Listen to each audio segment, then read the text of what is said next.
Welcome back. So whether we choose to use speech synthesis in that tab or we continue to use the projects, it may be a good idea to begin to test 11 Labs constructed voices. So for example, here in chapter 1, we can switch the narrator. And so once we make the change, we want to make sure to use the default settings for the voice. And once we have the default settings for the voice, what we can do is we can then narrate the process. So we want to make sure that our continuous narration is going to be turned on. We can then play the voice to determine how well it's going to read our paragraph. In the realm of consulting, frameworks serve as the backbone of analysis and strategy development.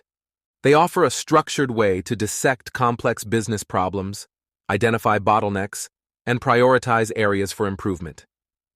This methodical approach is crucial in navigating the multifaceted nature of organizational challenges, where issues can span from operational inefficiencies to strategic misalignments.